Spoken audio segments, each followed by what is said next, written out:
usar, se não é. Depois tem um exemplo, e cada dessas coisas aqui eu vou mostrar no exemplo, tá? Outra coisa que a gente tem que analisar é as cavidades cardíacas.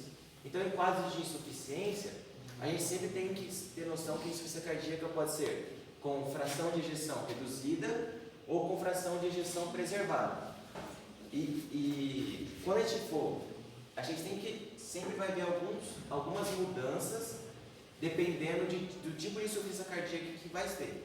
Então, por exemplo, a gente pode ver o ventrículo, a dilatação do ventrículo esquerdo, e aí entrando aqui, ó, diâmetro diastólico do ventrículo esquerdo, dá lá mais 55. Sempre vai ter um parâmetro que vai ser de quanto a quanto. Então não é coisa que você precisa ficar decorando.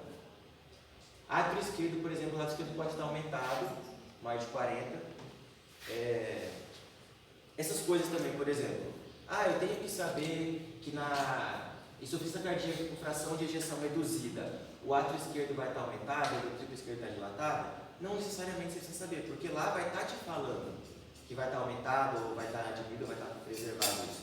E depois sempre vai vir a conclusão do cara que fez o ecocardiograma, do médico. Você vai dar a conclusão, vai estar lá, hipertrofia ventricular, insuficiência cardíaca com fração de ejeção preservada, reduzida. Mas aqui a gente só para ter uma base. Aqui, por exemplo, o átrio direito e o ventrículo direito podem dilatar se houver congestão. Então, uma coisa que a gente tem que sempre notar é as cavidades, sempre o tamanho dessas cavidades. Então, por exemplo, insuficiência cardíaca com fração de ejeção preservada. As cavidades podem estar normal ou as paredes do ventrículo esquerdo podem estar espessas, hipertrofiadas. Aqui, quando a gente fala do ventrículo esquerdo, eu acho que o ventrículo esquerdo é o que mais tem dados no ecocardiograma. Então, por exemplo, aqui está fração de ejeção do ventrículo esquerdo, que está a menos de 40%. Essa fração de ejeção tem dois cálculos, o de Simpsons e o de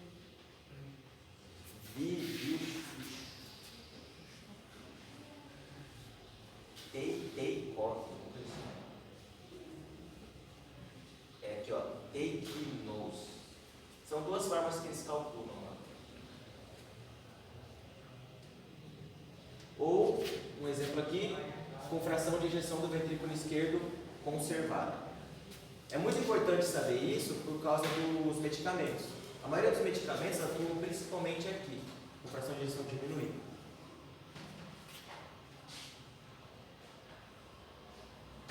A função diastólica, sempre vai ver a função diastólica e a função sistólica do ventrículo esquerdo.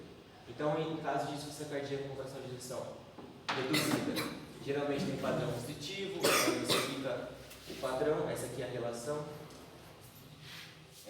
Com fração de ejeção preservada, fala que sempre tem disfunção diastólica e daí os graus.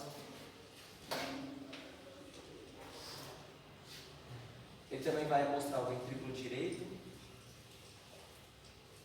Então você pode ver uma dilatação do ventrículo direito, que é diâmetro diastólico do ventrículo direito, aumentado. E também vai avaliar as válvulas.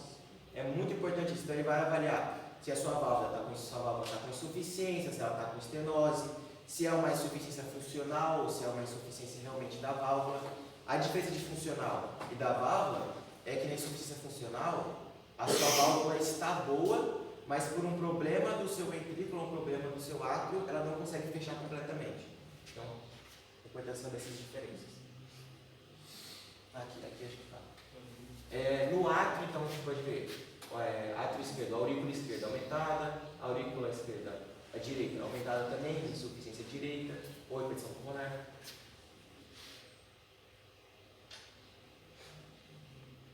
E as válvulas, eu comentei, muitas vezes podem ver insuficiência funcional ou podem ver estenose também. Vai depender do quadro do paciente.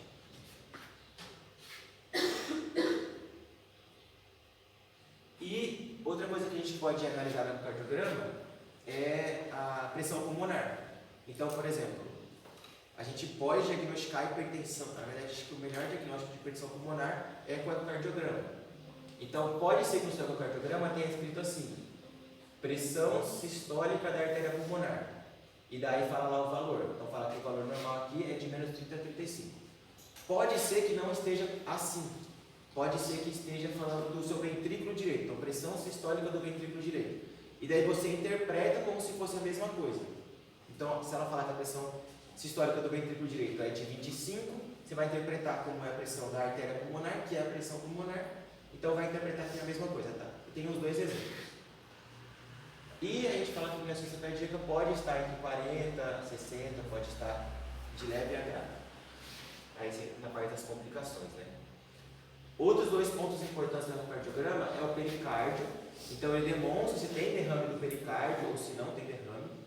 E a aorta, se está normal, está dilatada. Então dá para ver, por exemplo, se tem algum aneurisma, alguma coisa assim. Aí aqui em cima está um exemplo.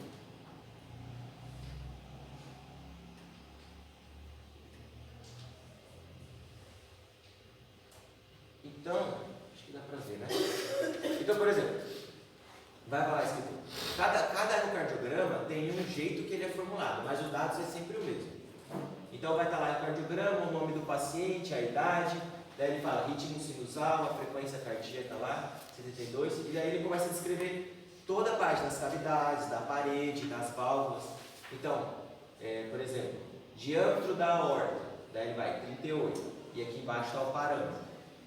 Diâmetro diastólico do ventrículo esquerdo, 54, aqui embaixo o parâmetro.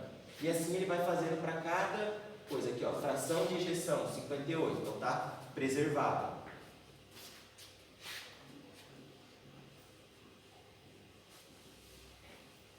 E daí ele vem falando do set da cavidade. Então, cavidade do ventrículo esquerdo, tamanho normal, função normal. E aqui é a mesma coisa, parede. Aqui está, por exemplo, a espessura, aumento discreto. E das válvulas. Então, por exemplo, ele fala mitral, insuficiente. Aorta, normal. Essa questão de insuficiente, por exemplo, ele coloca assim insuficiente, mas não fala o grau. Então, depois, na conclusão dele, ele fala se a insuficiência é leve, se a insuficiência é grave. Aorta, normal. Tricúspida, insuficiência funcional, que eu comentei. Pulmonar, normal também.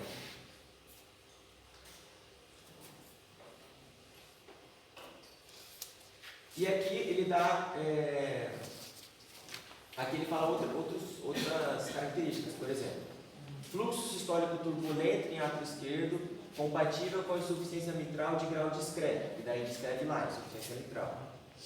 Predomínio de onda atrial no enchimento do ventrículo esquerdo, indicando alteração do relaxamento do fluxo sistólico turbulento no ato direito, compatível com insuficiência tricúspida funcional. Então o que ele foi falando lá, ele vai descrevendo aqui. E daí ele coloca pressão sistólica no ventrículo direito de 25, que é o que eu falei da pressão da artéria pulmonar. Então isso aqui você traduziria como a pressão pulmonar. Então nesse caso está normal, está abaixo de 30, 35. Ele dá alguns comentários e depois a conclusão. Então daí ele vem. Função contrátil do ventrículo esquerdo preservada. Disfunção diastólica de grau 1.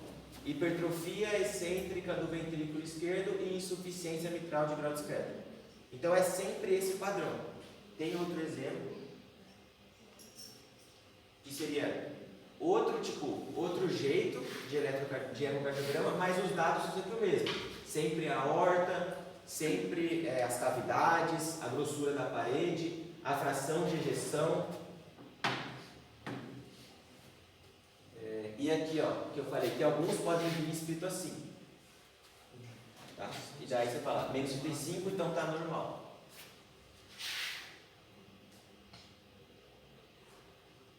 E daí ele sempre coloca a descrição dele. Então, paciente de ritmo regular, ventrículo esquerdo de tamanho normal, parede de espessura normal, sem alteração.